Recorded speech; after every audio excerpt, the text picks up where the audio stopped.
Seguimos con más información. Si vamos directamente a la sala de Zoom, ya me acompaña el doctor José Bolívar Castillo. Vamos a hablar del tema político. Él es candidato del movimiento ARE para justamente pues buscar el apoyo popular en las elecciones del 20 de agosto para llegar a ocupar una curul en la Asamblea Nacional. Doctor, buenas tardes. Le doy la más cordial y calurosa de las bienvenidas. Gracias por estar aquí en este informativo. Me gustó mucho una frase que acaba de mencionar usted hace un momento atrás, que definitivamente muchos de los ciudadanos ni siquiera conocen para qué sirve la Asamblea Nacional. Y en esos también me puedo sumar yo, porque hay una decepción tan grande de la labor de la Asamblea en el país que definitivamente deja un sinsabor, que nadie quiere saber absolutamente nada, o por lo menos la mayoría no queremos saber absolutamente nada de candidatos a la Asamblea, pero es una obligación acudir y obviamente elegirlos, y entre esos candidatos está usted, una vez más en la palestra política, en busca del apoyo para el 20 de febrero. Doctor, muchas gracias, bienvenido, buenas tardes.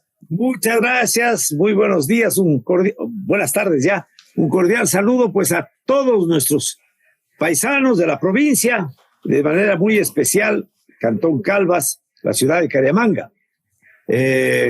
Querido periodista Santorum, para mí es muy satisfactorio a través de usted conectarme con la ciudadanía del sector suroriental de la provincia.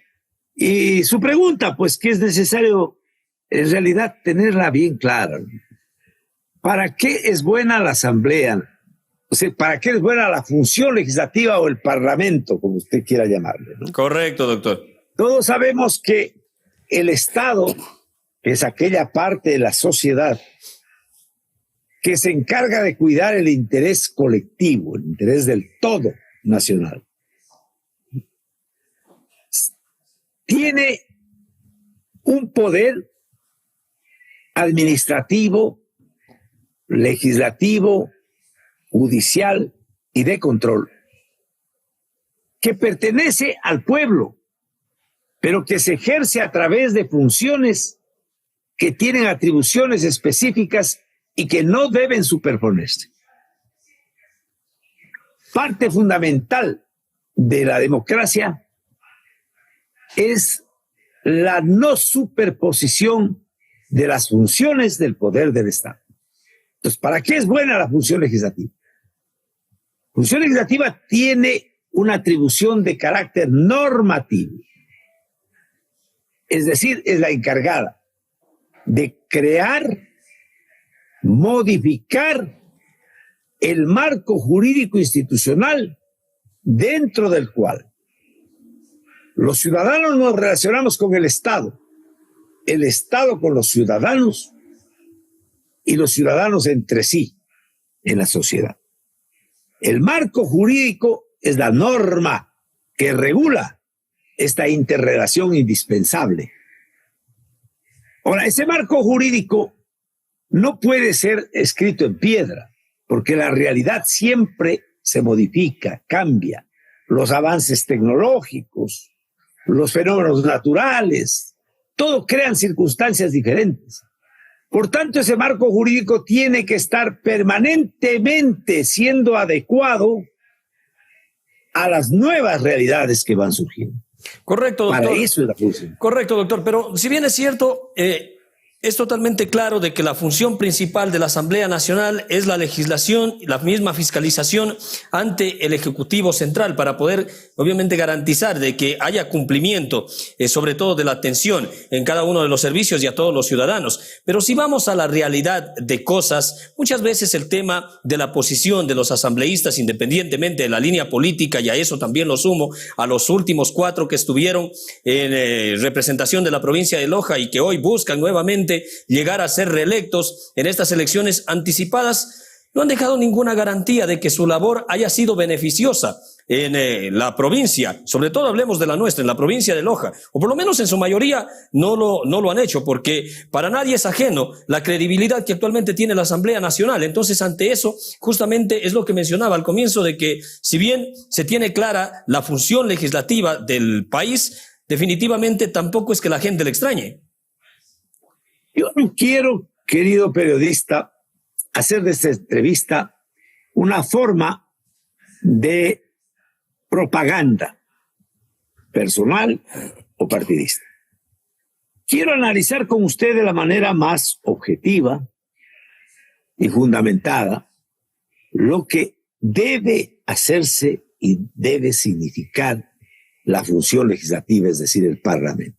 Usted decía bien, ¿no es cierto?, la función normativa, legislativa, y la de control.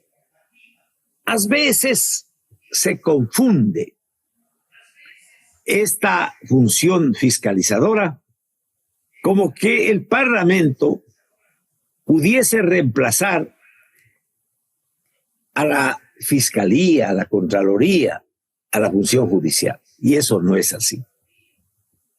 Algunos diputados quieren hacer carrera política convirtiéndose en especialistas en denunciología.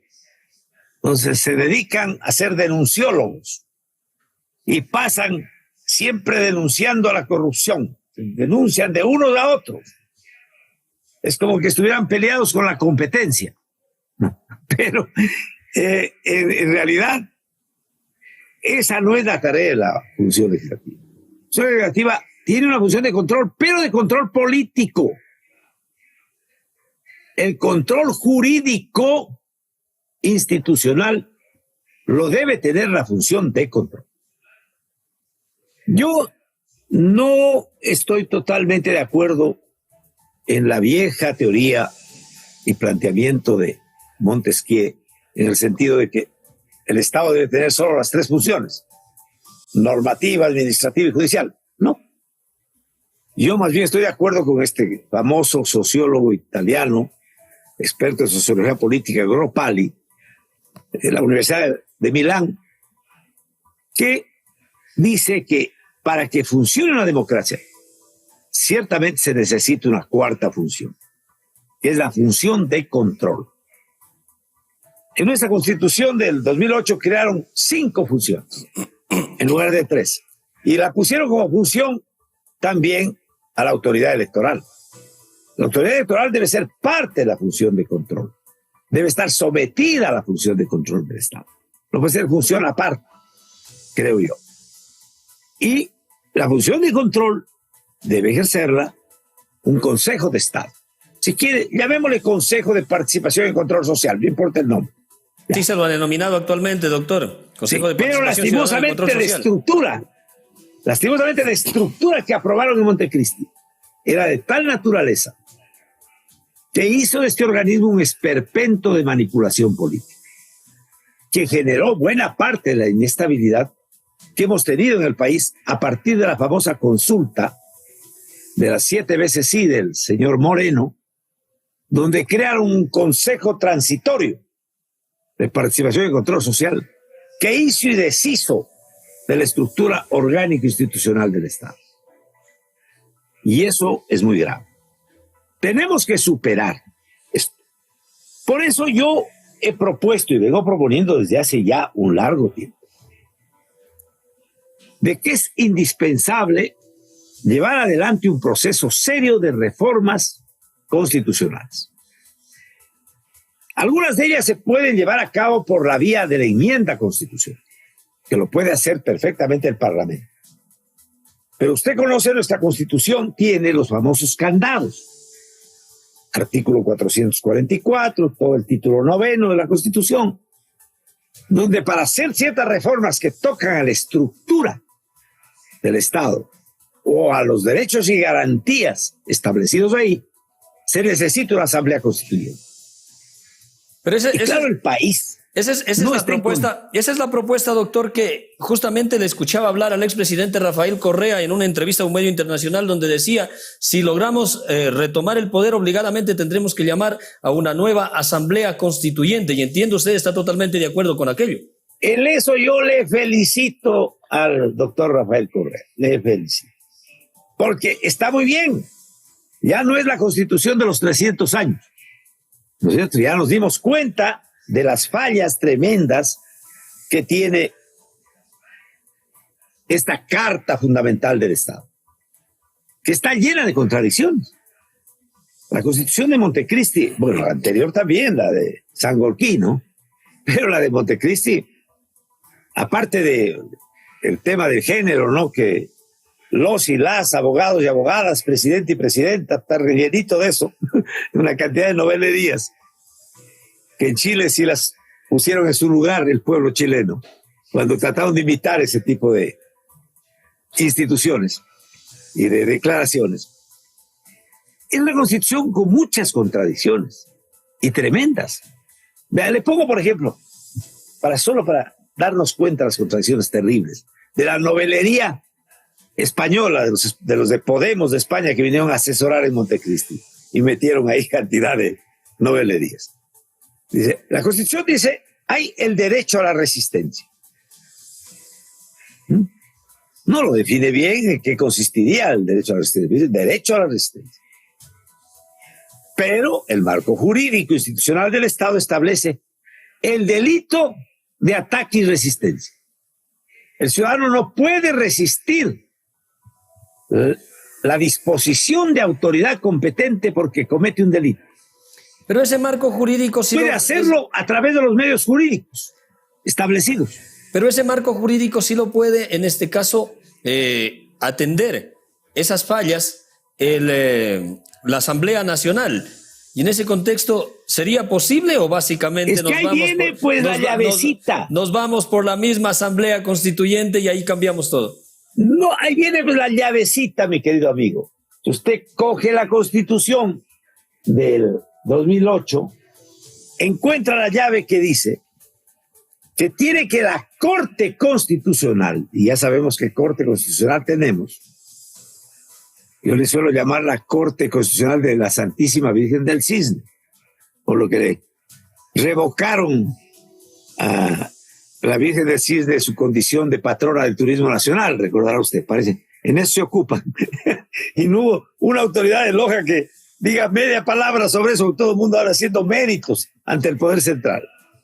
Entonces, esta Corte Constitucional puede decir, sí, esto puede resolverse por la vía de la Asamblea Nacional sin necesidad de constituir.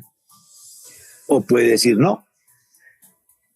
Entonces, yo creo que es necesario entender que hay enmiendas constitucionales que se pueden hacer por la vía legislativa, pero hay reformas que tocan a la estructura del Estado que necesariamente tienen que hacerse mediante Asamblea Constituyente. Pero el Estado ecuatoriano, en la circunstancia en que está, tanto desde el punto de vista económico, de seguridad, de salud, de estructura operativa del Estado, no está en condiciones de enfrentar una nueva Asamblea Constituyente. Recuerde que la de Montecristi nos costó más de $400 millones. Eso costó. Por ahí quedaron unos edificios en Montecristi que, según sé, ya se han cuarteado algunos de ellos, pero costó mucha plata eso. No puede el país otra vez paralizarse para una nueva Asamblea Constituyente. Entonces yo planteé en nuestro plan de acción legislativa con el que estamos operando para el periodo transitorio 23-25. Es un plan estudiado adecuadamente, unas 44 páginas, donde en cuanto a la parte constitucional decimos textualmente lo siguiente. Si usted me permite, podría dar lectura a este párrafo para resumir mi intervención. Con todo el gusto, doctor. Esa es la idea. Bien. De poder preguntar justamente el planteamiento y el objetivo central de su participación y cómo se va a elevar el nivel del debate en la Asamblea Nacional. ¿Por qué lo digo? Porque tenemos asambleístas que buscan, en este caso, poder institucionalizar el Día del Bizcocho y otros aspectos más que a la final quede en el aire el pueblo ecuatoriano totalmente desatendido y sin garantía alguna de representatividad de sus autoridades. Y la cosa terrible, fíjese usted lo que vivimos en el año 2021, ¿no? El país necesitaba de emergencia un marco jurídico para la reactivación económica, ¿verdad? Los señores del gobierno, en lugar de mandar un proyecto de ley emergente para reactivación económica del Ecuador, se les ocurrió mandar una ley con color, olor y sabor del partido que había ganado esas elecciones. Y le pusieron ley de creando oportunidades, ¿no? Del creo. Llega la famosa ley al Parlamento Nacional y el Parlamento Nacional reacciona de una manera infantil. como ese proyecto ha venido del banquero, y ahí en el Parlamento había una mayoría de UNES, más Pachacuti, más Izquierda Democrática, entonces dicen, el proyecto del banquero lo mandamos a la basura. Y lo mandaron a la basura, Orondi Dirón. Y entonces, palo con palo, piedra con piedra, ahí. Lógicamente, eso se convirtió en una pelea entre el Poder Ejecutivo y el Poder Legislativo, y a la final de cuentas... que tuvo que acabar ventajosamente. Ventajosamente hubo la institución de la muerte cruzada. Ventajosamente. Porque usted sabe que antes de la Constitución del 2008, la fórmula era la democracia tumultuaria. Sacar a los indígenas, como los movilizan por el tema de la ley de aguas y de la distribución de las aguas en el campo, sacan gente que ni sabe para qué sale, ¿no? Y entonces hay que calentar, dicen las calles, aunque cuando bien sabemos que lo que buscan es ensangrentar las calles, para ya contando con unos cuantos muertitos, acomodar la camioneta alegórica, más o menos por el parque del Ejido, la Carolina, y avanza la camioneta hacia el Palacio de Carondelet. Entonces va a las Fuerzas Armadas y le dicen al pobre señor que recibió del pueblo el mandato de ser presidente, salga por la cochera por abajo o en helicóptero por arriba, porque lo que es la camioneta ya viene en la calle Guayaquil y Mejía. Y aquí lo van a linchar. Golpe de Estado. Aquí lo van a linchar. Doctor, ¿cuál es su propuesta central? Justamente se lo doy lectura resumir, porque en realidad nos desviamos mucho y el tiempo en la radio es corto, ¿verdad? Adelante, doctor. Habíamos propuesto un plan de reforma constitucional. Eso lo vengo haciendo desde el año 2011, cuando Correa hizo la primera consulta. Ahí nos preguntaron si estábamos también a favor del bien y en contra del mal. Se acordará bien la consulta de 2011.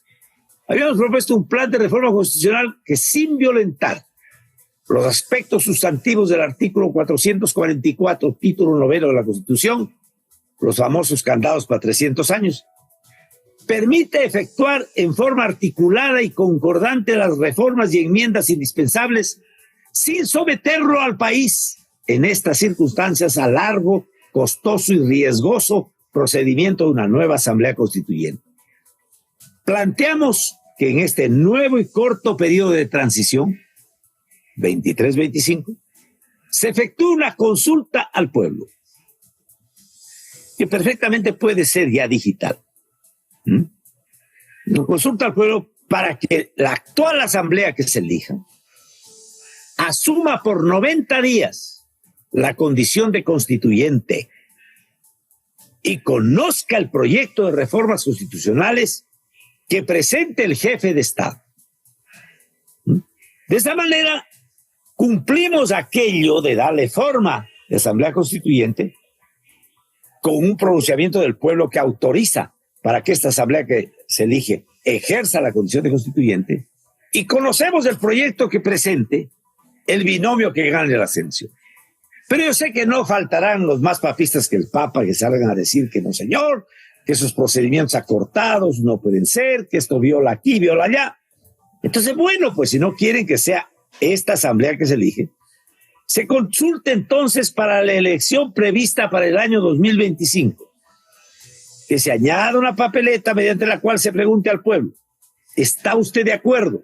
Y por tanto dispone que la Asamblea Nacional que se elige para el periodo 25-29 dedique los primeros 90 días de sus funciones a conocer, debatir y aprobar o modificar en calidad de constituyente, el proyecto integral de reestructuración del Estado o de reformas constitucionales que ha sido presentado a consideración del pueblo en campaña por el binomio presidencial que triunfe en dicho proceso electoral.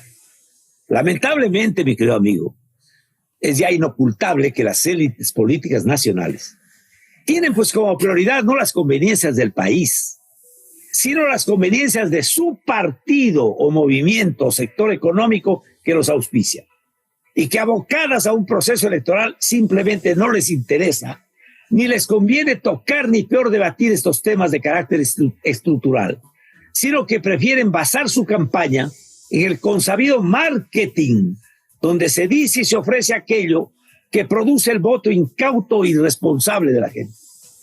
El ARE como movimiento ideológico procurará su expansión a nivel regional y nacional e introducirá en la campaña su propuesta constitucional, y en la acción legislativa buscaremos a todo trance impulsar las enmiendas y o reformas constitucionales que las consideramos urgentes e indispensables, porque este periodo transitorio tiene que servirnos, sino para solucionar los problemas, para crear las condiciones, el marco jurídico que permita crear en el Ecuador gobernabilidad democrática, sin lo cual esto no nos funciona. Y si no funciona bien el Estado, no funciona bien la economía, no funciona bien la salud, no funciona bien la educación, no funciona bien la vialidad, nada, señor. Correcto. Una señora un día me decía bromeando, usted, doctor Castillo, mete la política hasta en la sopa, me dijo un día la señora. Le digo, sí, pues señora, precisamente es la sopa es donde más está metida la política. Porque si no funciona bien la política, no funciona bien el Estado, vaya a ver cuánto le cuesta parar la olla de sopa y si la puede parar o no. Como ejemplo claro, doctor, lo ha puesto. Bueno, no le refuto en lo absoluto justamente lo que acaba de mencionar, porque a la final es cierto, la institucionalidad y la gobernabilidad del Estado tienen que primar por encima de cualquier cosa, y es la única manera de poder, obviamente, garantizar todo lo que el pueblo necesita, por lo menos la mayoría. Doctor, ¿cómo trabaja su campaña? ¿Quién forma parte de su equipo? ¿Y cómo afrontar esta nueva elección después, obviamente, de lo que ha venido sucediendo en los últimos procesos electorales en su carrera política? Vea, nosotros no entramos en campaña para el marketing electoral, ni para comprar votos, ni manipular el proceso de opinión pública. Aquí hablamos frontalmente, ¿no? Nuestra lista está integrada, en segundo lugar, por la señora Jessica Carolina Pinar Gott. Usted dirá, pero si esa fue la candidata a prefecta de Sociedad Patriótica. Lo acaba de mencionar usted, doctor. Ella se desafilió de Sociedad Patriótica por su propia voluntad. Ella nos conoció en campaña, conoció con César Rodríguez la propuesta de generar la región sur y la regionalización para impulsar el proceso de descentralización, porque sabemos que la equidad territorial es básica, indispensable para la equidad económico-social. Ella es parte de la militancia del ARE, recibió la autorización correspondiente de su partido, porque tiene que haber un plazo de separación del partido, y está debidamente inscrita como segunda. Tercero, el abogado Lenín Armijos Rojas, un joven abogado proveniente del Cantón Olmedo, es hijo del que fue alcalde de Olmedo, del que le dicen el Tumbo, ¿verdad? El amigo Raúl Armijos, ¿no? Es el abogado, el hijo de él, su primogénito, es un gran muchacho, un hombre con una muy buena formación y muy comprometido a toda la parte regulatoria del sector rural, productivo primario. Luego, cuarto lugar, está la arquitecta Natalie Estefanía Gaona, que es una joven arquitecta experta en ordenamiento territorial. Y esto es un punto fundamental, porque yo veo que hipócritamente, para hacer negocio de las consultorías, hasta las juntas parroquiales les exigen que tengan que tener su plan de ordenamiento territorial, que si no lo tienen no les transfieren la plata. Pero ¿y dónde está el ordenamiento territorial de la República del Ecuador, señor? Vea el centralismo más brutal, cómo despilfarra fondos y no procura un desarrollo armónico de todo el territorio nacional.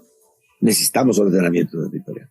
Y luego le voy a decir, para concluir, porque sé que usted tiene su tiempo ocupado, que nosotros, los del ARE, vamos a exigirles a todos los candidatos presidenciales que cuando lleguen a visitar la tan querida provincia de Loja, ¿no?, tengan pues la bondad de no venir acá a hacer un concurso de denunciólogos, de ver quién denuncia más al otro, ¿no? Que no vengan a hacer acá un concurso de ofertas baratas, que 1 millón de viviendas, 4 millones de empleos y historias de esas. No, pues que se mojen el ponchito y nos den una respuesta concreta y específica sobre estos puntitos que tocan de manera terrible las posibilidades de avance de Loja. A ver, el presidente Correa, verá, él fue. Pero no importa que haya sido el presidente Correa, puede haber sido cualquier presidente. Ordenó, decretó y por tanto dispuso que el ministro de las Públicas firme un convenio con el municipio de Loja para delegarle la competencia de la construcción de vía de 4 carriles desde Loja a su aeropuerto. Como usted sabe, el artículo 192 del COTAD, dice textualmente que delegada la competencia, tiene obligatoriamente el Estado central que poner los recursos que financian la competencia delegada. Entonces, señores candidatos presidenciales, ¿qué nos dicen sobre esto? Especialmente los candidatos que vengan por el lado de UNES. ¿Acatan o no acatan lo que su presidente dispuso de que se delegue la competencia al municipio de Loja y se ponga los fondos, por tanto, de parte del Estado? Esto fue a las postrimerías del régimen del doctor Correa, pues ponga los fondos, que son más de 160 millones de dólares, que financia pues la vía de la ciudad de Loja hacia el aeropuerto y que financia también la reconstrucción de lo mal construido de la vía esta lateral de paso de integración barrial de Loja y su prolongación desde Carigán a su empate con la vía Sambo. Y otro punto que le vamos a exigir, que demandamos el cumplimiento de las obligaciones asumidas por el Estado ecuatoriano y el acuerdo binacional respecto a las principales obras del Plan de Desarrollo Fronterizo aprobado con motivo del Acuerdo de Paz. Este es el caso del eje vial 4, el eje vial 5 interoceánico, que debió construirse por donde existe la alternativa más viable, como lo manda el artículo 21 del acuerdo amplio suscrito por ambos países y los países grandes.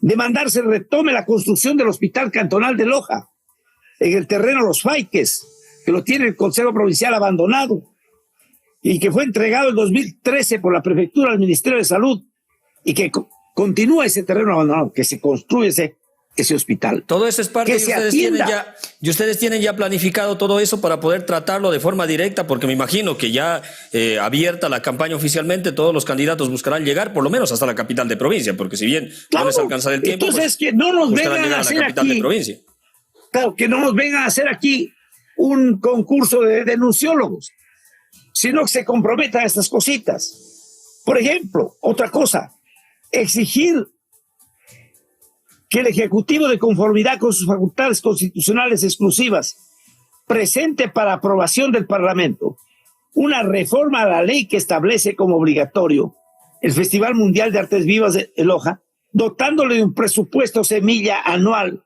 de por lo menos $3 millones, presupuesto semilla, que permita que realmente aquí en Loja exista la convergencia mundial de las artes escénicas, que eso es lo que como institución grande se creó para, fomentando el turismo, fomentar los otros sectores de la economía, con irradiación no solo a la capital provincial, sino a todos los cantones de la provincia y de la región. Sin lugar a duda que hay que darle la valía necesaria a cada uno de estos espacios. Doctor, el tiempo es corto, quiero agradecerle infinitamente la oportunidad de poder dialogar con usted.